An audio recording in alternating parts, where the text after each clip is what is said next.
திருச்சியில் பன்னாட்டு விமான நிலையத்தின் இரண்டாவது முனையம் இன்று செயல்பாட்டுக்கு வந்துள்ளது. இந்த நிலையில் இதையடுத்து சென்னையில் இருந்து திருச்சிக்கு முதலாவதாக வந்த இண்டிகோ விமானத்திற்கு தண்ணீரை பீச்சியடித்து வரவேற்பும் கொடுக்கப்பட்டுள்ளது. இதுகுறித்து கூடுதல் தகவல்களை செய்தியாளர் விஜய் வழங்க கேட்கலாம். வணக்கம் விஜய், நீங்க இணைப்பில் இருக்கீங்க. புதிய விமான இந்த முனையத்தின் சிறப்பம்சம் குறித்து விரிவாக சொல்லுங்க. வணக்கம் பவித்ரா. திருச்சிராப்பள்ளி சர்வதேச விமான நிலைய புதிய முனையத்தை கடந்த ஜனவரி மாதம் 2ஆம் தேதி பிரதமர் நரேந்திர மோடி திறந்து வைத்தார். அதன்பின் கடந்த 5 மாதங்களாக உட்கட்டமைப்பு பணிகள் அங்கு நடைபெற்று வந்ததால் பழைய விமான நிலையம் இயங்கி வந்தது. இன்று திருச்சியில் அந்த புதிய விமான முனையம் காலை முதல் பயன்பாட்டுக்கு வந்தது. இன்று காலை 6 மணி முதல் அனைத்து விமானங்களும் புதிய முனையத்தில் இருந்து இயக்கப்பட்டன.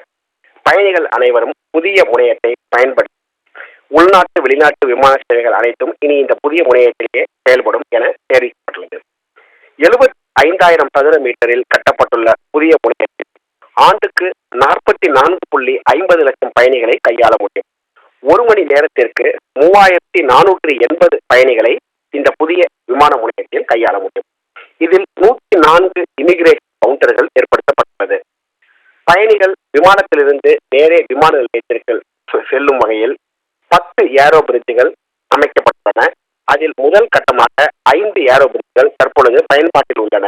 மீதமுள்ள 5 ஏரோ பிரிட்ஜுகள் இன்னும் சில மாதங்களில் பயன்பாட்டிற்கு வரும் என தெரிய வருகிறது. புதிய முனையம் விமான நிலையத்தில் மெயின் சாலையிலிருந்து சற்று உள்ளடங்கி இருப்பதால் அதற்காக பேருந்துகளை வசதிகள் ஏற்படுத்த வேண்டும் எனவும் விமான நிலையம் சார்பில் போக்குவரத்து துறையிடம் கேட்டுள்ளனர்.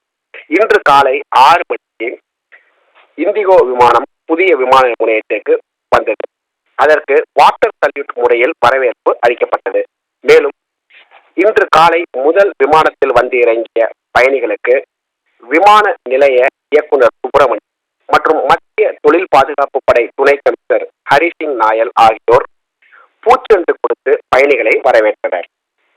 பவித்ரா. பன்னாட்டு விமான நிலையத்தின் இரண்டாவது முனைய செயல்பாடு தொடக்கத்தையும் அதன் சிறப்பம்சத்தையும் கூறியதற்கு நன்றி விஜயானந்த்.